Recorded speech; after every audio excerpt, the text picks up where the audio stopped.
ایک حدیث میں آتا ہے کہ ایک روز آپ صلی اللہ علیہ وسلم حضرت فاطمہ کے گھر تشریف لے گئے اور ان سے ملاقات نہ کی، دروازے سے ہی لوٹ گئے، کیونکہ آپ نے دروازے پر منقش رنگین پردہ لٹکا ہوا دیکھا۔ منقش کا کیا مطلب ہے؟ اس کے اوپر خوب کڑھائی ہوئی تھی۔ حالانکہ آپ کا معمول یہ تھا کہ جب بھی سفر سے واپس آتے تو سب سے پہلے حضرت فاطمہ سے ملاقات کرتے، لیکن آپ دروازے تک گئے اور واپس آ گئے۔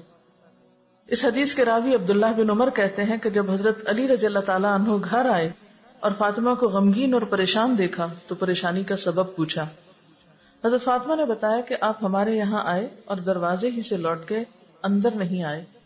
یہ سن کر حضرت علی آپ کی خدمت میں حاضر ہوئے اور کہا کہ اے اللہ کے رسول صلی اللہ علیہ وسلم، فاطمہ کو اس بات کا بہت غم ہے کہ آپ ہمارے یہاں گئے اور فاطمہ سے نہیں ملے۔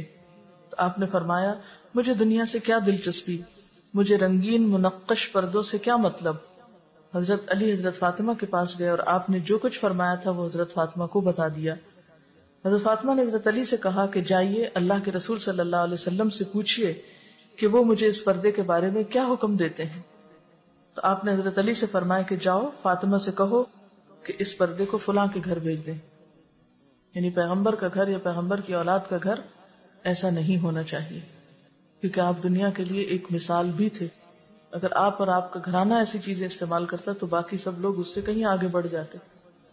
آپ صلی اللہ علیہ وسلم نے فرمایا، جو شخص کسی لباس کو شہرت حاصل کرنے کی غرض سے پہنے گا، یعنی لوگوں کو میں مشہور ہونے کے لیے، اللہ تعالیٰ اسے ذلت کا لباس پہنائے گا۔ ابن عمر کی روایت ہے کہ رسول اللہ صلی اللہ علیہ وسلم نے فرمایا، جو شخص تکبر کے طور پر اپنا کپڑا لٹکا کر اور گھسیٹ کر چلے گا، اللہ تعالیٰ قیامت کے روز اس کی طرف نظر اٹھا کر بھی نہیں دیکھے گا، یعنی نظر رحمت سے نہیں دیکھے گا۔ جیسے ٹریل وغیرہ ہوتی ہے نا کہ خود انسان کہیں جا رہا ہے اور کپڑا وہ پیچھے سے لٹکتا آ رہا ہے۔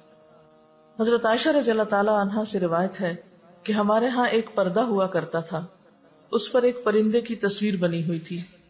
گھر میں داخل ہونے والا کوئی شخص جو ہی داخل ہوتا تو اسے اپنے سامنے پاتا، تو آپ صلی اللہ علیہ وسلم نے مجھ سے کہا، اسے ہٹا دو۔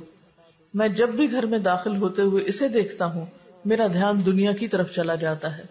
حضرت عائشہ کہتی ہیں کہ آپ نے ہمیں اسے پھاڑنے کا حکم نہیں دیا، یعنی ہٹانے کا حکم دیا، پھاڑنے کا نہیں۔